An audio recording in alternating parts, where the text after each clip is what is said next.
just grab that microphone from you for a second. Yeah, thank you. Okay, hello everyone. We're gonna get started. Thanks so much for joining us tonight. My name is Amali and I'm the events director here at Books Are Magic. We are so excited to have Camille Becerra and Klancy Miller with us tonight to celebrate the launch of Camille's debut cookbook, Bright Cooking. Thank you. Before we get officially started, I just have a few logistics to point out for how tonight's event is going to go. First up, we'll be doing a hand-raised audience Q&A towards the end of the discussion, so please start thinking of questions to ask and hold on to them. After the talk tonight, Camille will be around to sign and personalize your books at the alcove next to where you checked in. We'll let you know where and when to start lining up for that. And finally, if you're joining us virtually on the YouTube live stream, we would love to encourage you to buy a copy of Bright Cooking online using the link in the live stream description. Okay, now I'm going to quickly introduce our guests tonight and they'll get into it. Camille Becerra is a chef, food stylist, and recipe developer. With close to 15 years of restaurant experience at restaurants across Manhattan, her menus display her commitment to healthful, seasonal, and local ingredients and her affection for approachable yet refined new American cuisine. She's a food contributor at Domino Magazine and lives in New York City. As I mentioned earlier, Klancy Miller joins Camille in conversation tonight. Klancy is the founder of For the Culture, a magazine celebrating Black women and femmes in food and wine, and the author of Cooking Solo. Klancy earned a Diplôme de Patisserie from the Cordon Bleu at Paris, and now is based in Brooklyn, where she continues to write about food, and has contributed to the New York Times, Vogue, Bon Appetit, and Cherry Bomb, among many others. That's all for me. Please give these two a very warm Oh, thank you. Thank you. Thank you. I quickly want to say this is my first book stop on this tour, and so everyone here, I'm just so thankful and forever just indebted to you. So thank you so much for being here. Yay. First of all, I want to congratulate you for this beautiful book, for making this book. Can you all can hear me, right? Okay. Yeah. Oh, this is for the live stream, too. I'm not used to talking with a mic, sorry. It's fine, because you have the little mics for the live stream, so if you prefer to just talk without the mics for the Okay. room, that's fine. All right, if I project, you all can hear me. Yeah. Okay, I just feel awkward, sorry. In any case, first I want to congratulate Thank you, you Klancy. and thank you for making this beautiful book. It really, I was telling you earlier, but I will share it with you all, the audience, that I think it's such a great distillation of your approach to food and your philosophy about food and how we should all approach eating and cooking and interacting with food. And I feel like it captures your artistry and your aesthetic, because I really see you as an artist who has a gift with food and plants and an active engagement with nature. So I love that this book captures so much of that. Thanks. So diving in the book, you mentioned that Bright Cooking is full of vibrant plates, but also an homage to smart, intuitive cooking. So it's not just bright as in color, it's bright as in clever. And I want to know, what are some of the key experiences that shaped how you like to cook and eat? Like what key experiences stand out? Let's see. I mean, it's a process, right? It's getting to know who you are, what your likes are, how your lifestyle is. I think that all encompasses how we eat, where we come from, etc. And it's a very personal thing, you know. It changes from person to person, and I think the root of it really is just connecting to seasonality and locality as the anchor. And then, we live in a wonderful city where we're accessible to so much. So it is about getting out there and experiencing different cultures and experiencing different markets. And I think that's, I think that's given me a lot of foundational, or a foundation to kind of go off, is just going to these wonderful spice markets or farmers markets, or going to different areas of New York City to understand different cultures around food. And then based on traveling too, I travel and it's always about the food where I'm going. Nice. Yay. You also mention in the book, in the intro, the tenets of Bright Cooking, of this book. And they are that cooking is sensorial. You should use your senses, including your intuition. And eating is intuitive. And we have a responsibility to be responsible with our sourcing, how we source food. And also that adventure is essential. Can you talk about these tenets a little more and maybe share a recent food adventure? Yeah, so I think the sensorial part of cooking, I feel like even for myself, when I have to look at a recipe and follow a recipe, after so many years of cooking, I still even get a little bit of like anxiety and having to go back. Did I miss something? Did I miss a technique or a step or an ingredient? And so that's like a different kind of cooking. I think recipe following is one kind of cooking, but eventually we all want to be in a place where are we are inspired by different dishes, but we're moved by what we're craving.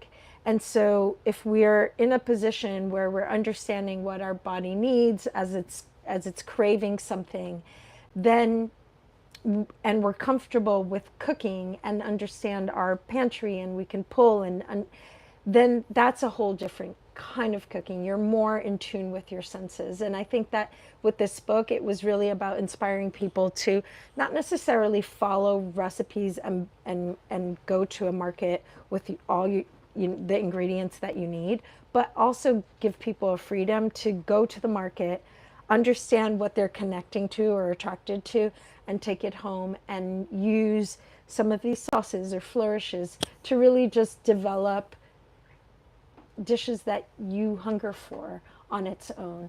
And I think that following your senses is a real way of understanding how to cook. Listening, really immersing yourself into cooking, listening to how something is bubbling, smelling to make sure something is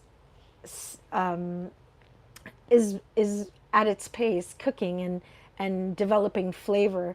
Obviously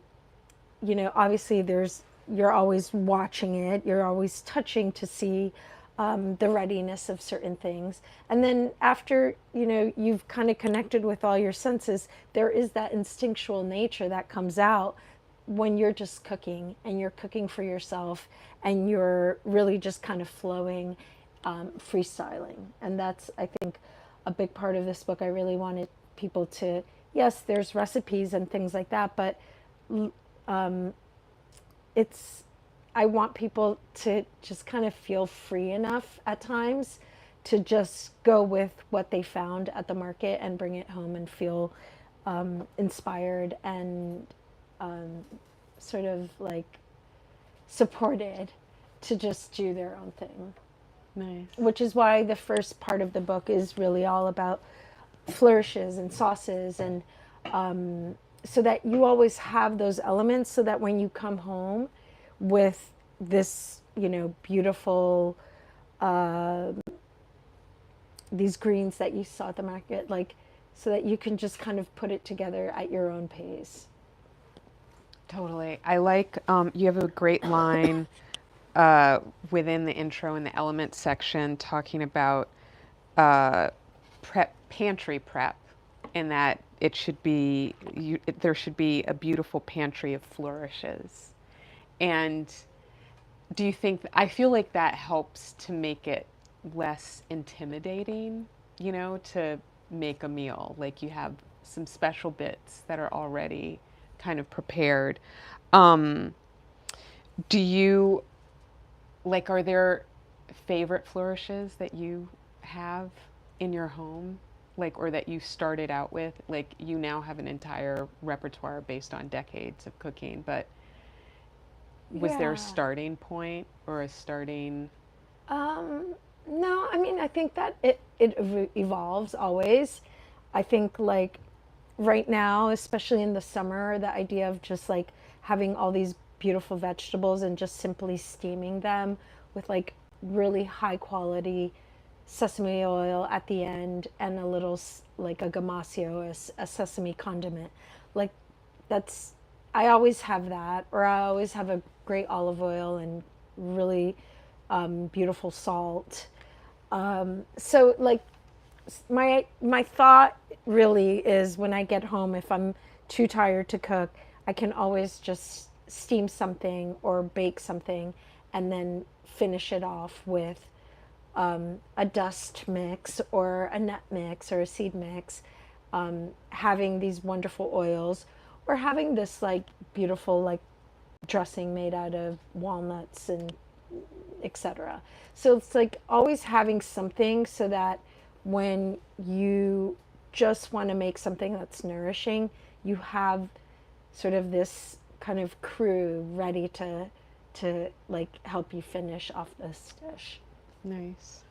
Um, and how would you say that your cooking has evolved? Like, if 20 years ago, was it similar to what we see in bright cooking, or were there changes?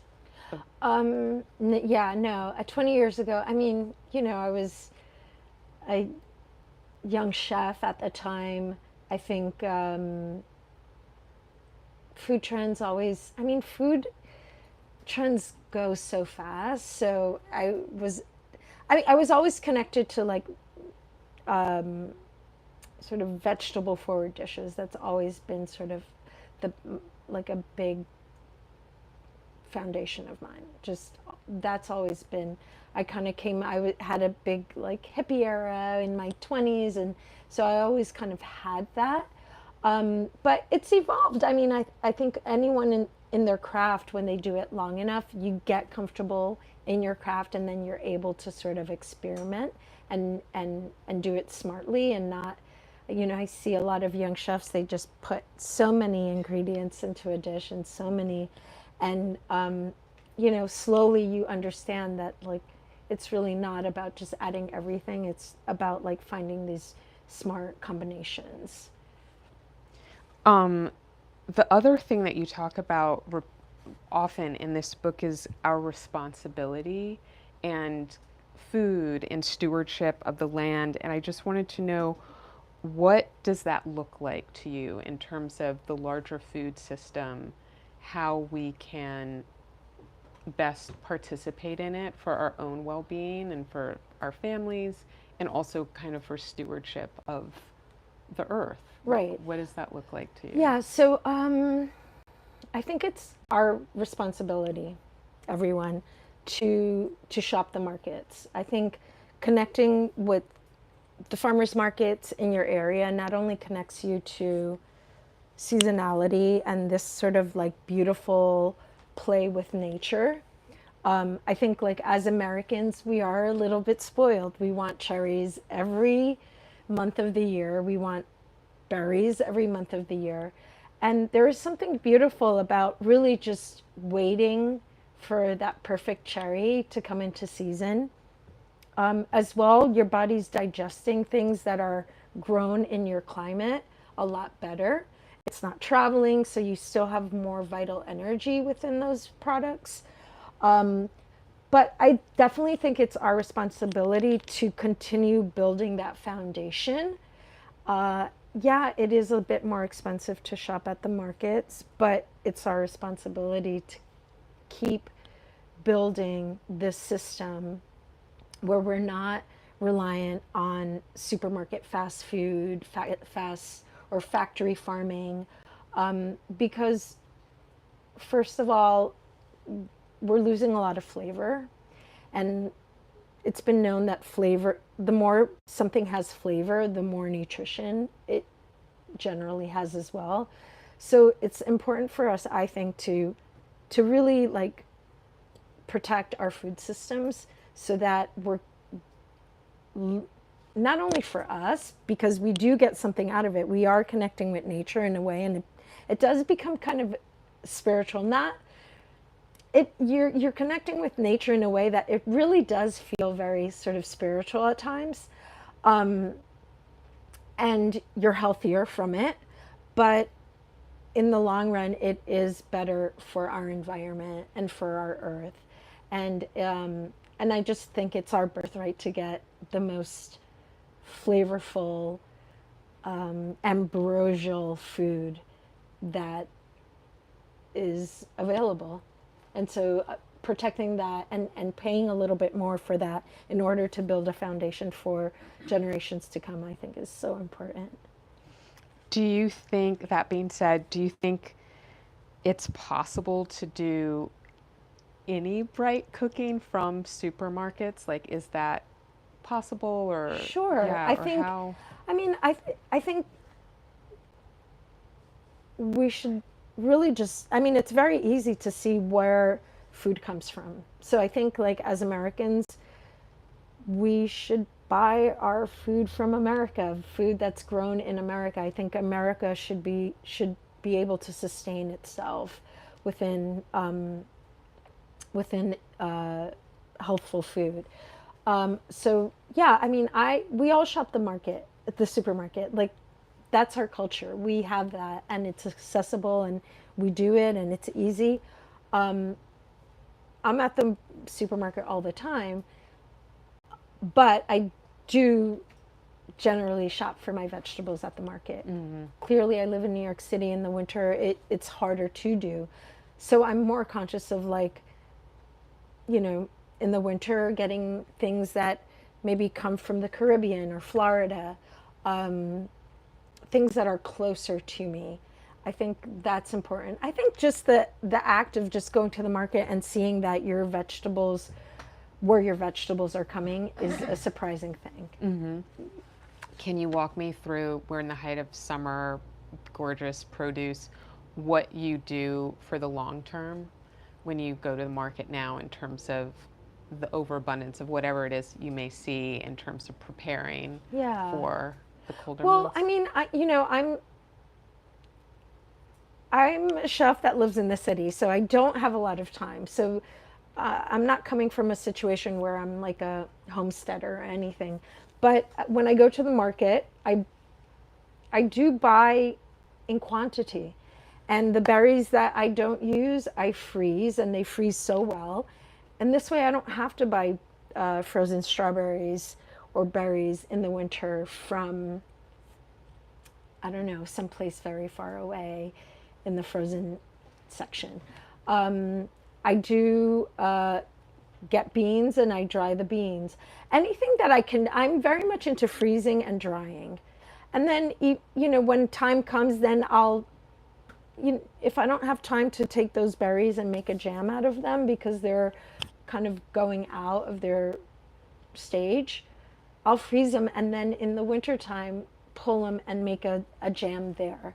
I think jamming is great, but I think it's very hard to, like, think, well, I'm going to jam a whole bunch, like 10 jars, and seal them and do all that thing. I don't think that's where we should be. I think it's just like, get 2 extra pints of something,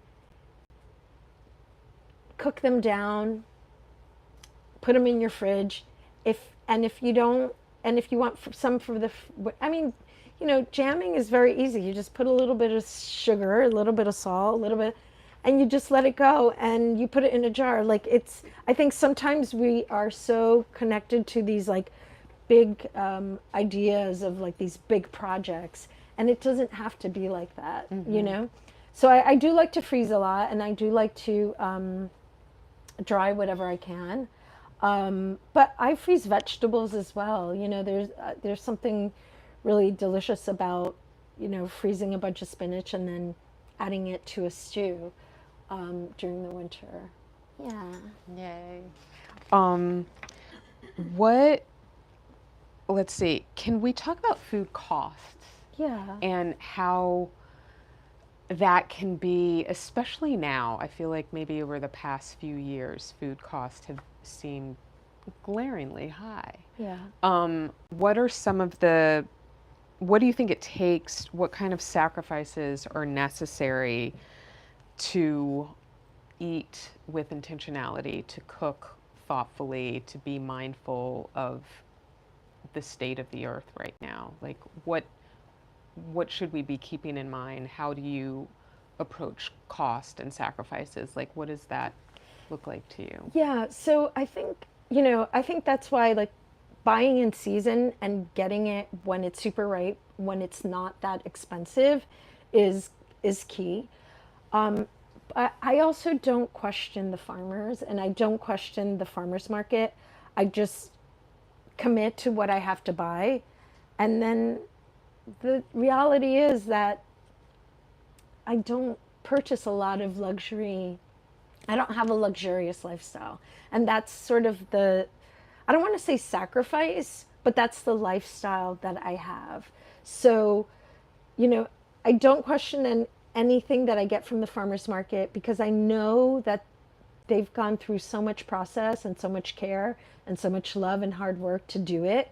So I feel just like this sort of, I feel fine paying for that, I feel fine paying for all their work and all the deliciousness. And I just live a very like modest life. I don't shop a lot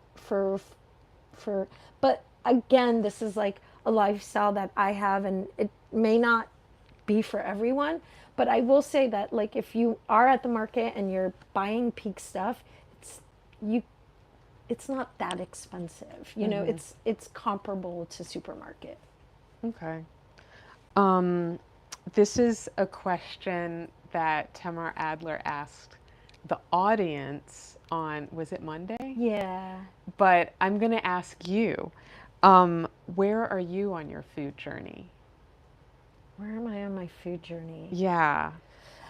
I don't remember that question. She had us like meditate on where we are in our food journey. That's right. And like how we can commit right. to our relationship to the earth and our relationship to our community. Okay, now I remember. Okay, so for me in my food journey, I feel like a very strong passion and sort of like a magnetic pull towards understanding where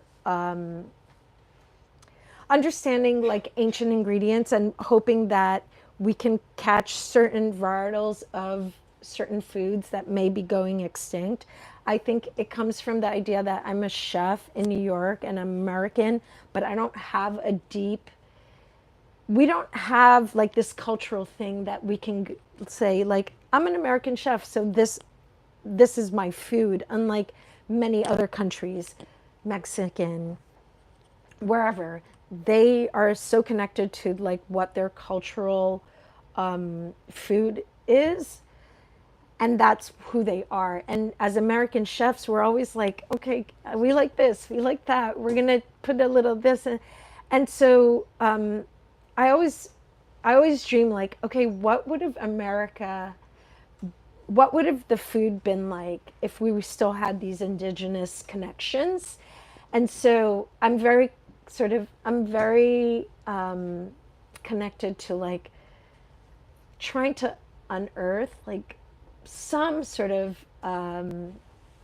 ideas of like what it could have been or would have been or what as Americans we're meant to eat because of what grows here. Cool. I'm going to open it up to questions from the audience. Does anyone have questions? Yes. How does it feel to have your book out into the world after working on it forever? Well, just yesterday I was, so it came out on Tuesday. On Monday I did a little thing for friends and, the place that I worked for like sponsored this little thing and it was great. And then Tuesday it came out and I was chill. And then yesterday I was like, what are these emotions? I was like, oh God, like I didn't understand the emotion that I was going through, but it didn't really feel good. And someone was like, well, yeah, that's kind of like a natural thing for authors. Sometimes they do feel like this sense of like emptiness in a way. And I think that made me feel good. The fact that like actually it's a thing and that yeah. But now today I feel great. Yeah, I feel like, this is like my first public thing and it's so sweet. Like there's just like a few people here and I don't know, it's just like this kind of like I don't know, it feels very like movie, like oh, this big thing and then only a little bit of people come. And so it feels good. I feel like this is the beginning and I'm excited to like yeah, just grow with it. Yeah, thanks, Meg. Any other questions? Yes.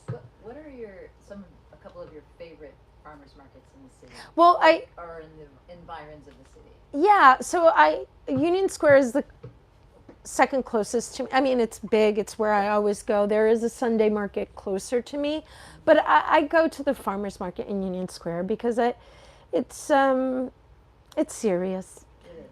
Yeah, and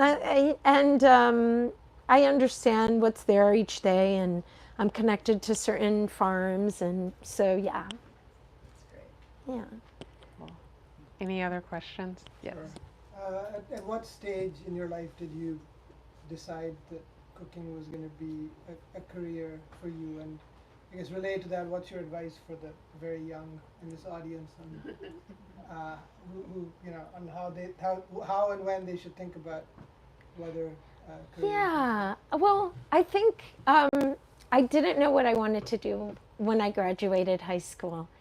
And so I took a year and I traveled around and I was because I was traveling, I picked up some jobs at restaurants and I connected to it. I connected to sort of this team of people that are making this food and there was like a very kind of social worker kind of aspect to it because you're feeding the public and also it's hard work. And so my mom was a social worker and I kind of saw these similarities of like, okay, I'm not like helping people in need necessarily, but everyone needs to eat. And so I connected like that and I knew and it does, when you search, it comes to you. And so that next September, I did go to culinary school. Yes. Do you have any plans to use your recipes at a commercial level, like opening some restaurant or? Yeah. Well, I have opened various ones, and a lot of the recipes come from restaurants that I've opened. And then currently I am a sort of a creative food partner at this company called Ace Hotel. And they have a restaurant here in Brooklyn. So I help with them. Yeah. And I like that a lot. After years of cooking on the line and in restaurants, it's nice to come out of that kind of rigorous job and just do things that are creative and work with young chefs. And because ultimately being a chef in a kitchen is being a teacher, really. Yeah, so it's nice that I've come up in my career enough where I could just be the teacher and not get burned and cut and angry. That's cool. You know. I have a question. Can you talk about some of your culinary influences when you were growing up? Yeah. When you were young, did you know you wanted to? Well, you know what? When I was young, I watched cooking shows, but I didn't have anyone. And then when I decided I wanted to be a chef, there weren't many chefs that mentored. It wasn't a time of like mentoring young women chefs at the time that I came up.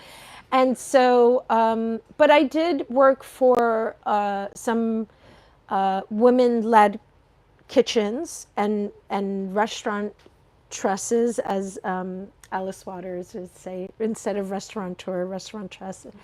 And so they sort of became people that I looked up to. But unfortunately, I always wish, like, because people are like, for men, they're like, oh, so what acclaimed restaurant do you come from, and what chef mentored you? And I always, for so many years, I was like, oh, yeah, that I didn't participate in that part of this career, and would bum me out a little. Like, I would feel a little embarrassed that I didn't come up in like fine dining and things like that. But I tried, and it didn't happen, and I wound up in vegetarian food. And you know what? It gave me a great sensibility of, and so I always wish I had like this grand woman chef. We didn't have that, and so we just kind of. Now it's a great time, though. Yeah. I think that young women, and quite young women, and even not so very young. There are so many wonderful, generous women mentors Yes, now, and really we listen. did not have that. We didn't have that. We had magazines. We had that, but even then, Yeah. women weren't even as great to other women. Yeah. Oh, there was there was a part of the whole women in kitchens that it was kind of, there was a little time of where it wasn't so nice, women on women. It was but we got through it, thank God. Yeah, and thankfully you'll get to be like a wonderful mentor. Yeah, and I am. I have. It really, it makes you want to really do that. Yes, yeah, and I do, and I've always had a lot of young women cooks and chefs, and it's been really nice to kind of give them a safe place, to do their thing. I love, Klancy, that you asked about food cost, and that I recommend that at every event you do, that you really start talking about the fact that we have been so brainwashed into thinking that that's where we're supposed to be cutting costs. Like, we're going to get the manager special really cheap, but then we don't think about, like, when we buy, like, when people buy cars, or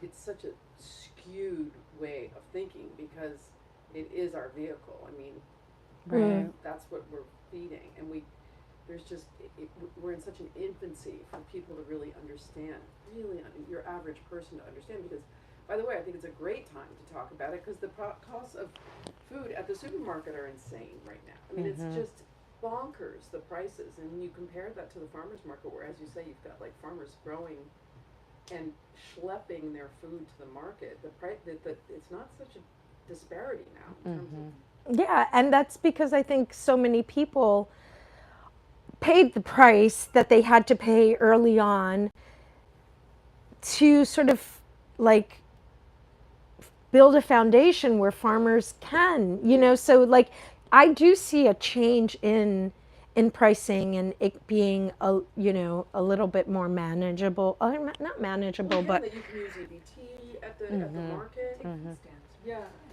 yeah. So no, it's to me, it's really at the heart of like what you're writing about and what our kids need, and what is like, it's so vital. It's like it's such a hugely important subject, and a really good time to be talking about it. Yeah, I think people try to say it's like it's elitist to go to a farmer's market. Yeah. It grows out of a rural tradition. Right. Yeah, you know what? A couple years ago, I was during COVID, sometime in COVID, I was like, I'm always traveling sometimes we feel like we have to travel to another country to have this huge experience, etc. It was COVID. I was like, I'm not going to get on a plane. It feels so. I just took a train down the eastern coast. And I stopped in various places, and I stopped in Virginia, and there was a farmer's market that had been there for over 100 years. So it was like, they had their sort of ancient ingredients, right? The tomato, the peppers, the things. It wasn't like hugely varied, but the fact that there was this little culture that never sort of shut down. It kept going, and it's like, it's history. Like we've always like for years we've people went to a farmer's market to get their stuff, and so I don't know, that was really sort of impressive and made me feel really good that there's so many wonderful small and large farmers markets and producers where the food is available, where you're able to get whether it's fish or that sort of thing. yeah. So hugely important, and this is such a wonderful book to have the opportunity to talk about it. Yeah, Totally. thanks, Lucinda. Yeah. Hey. Yeah. I'm curious if you could talk a little bit more about your process in writing or putting this book together, how Yeah. how did you start and where did you go from there? It was a long process. I mean, it was, I wanted to write a cookbook. I had an agent, then I didn't have an agent, then I had an agent, then I didn't have an agent. I was like, and so then I had a friend was like, well, you just need to do it. Just, we'll help you shoot a lot of it and then just sell it. And then I met Meg. And at that point I was like, I don't want to do a book. I'm over this. This ain't fun. And, but finally, I met Meg and I was so thankful because at that point I was like, are you my mommy? I just felt like I had been asking everything. Are you the agent or the editor? Agent, wonderful. And Meg just kind of, because I had gotten a lot of people we don't know who you are, we don't know what to do with you, and so then finally I met Meg and she was like, no, we're gonna do this and we're gonna give it that and do that, and we did it, and yeah, so so it was nice, and then we got our proposal together, and I was clear I wanted to have a lot of the stuff already in the proposal so that I didn't get the book sold and somebody was like, oh, well, we don't like radishes and you got to do this and do that. And so we kind of shaped it so we knew what we wanted to present and give to the world. And so we sold the book, and I had a great, it was up between 3 different publishers, I think, and the one we went to ultimately was the most excited.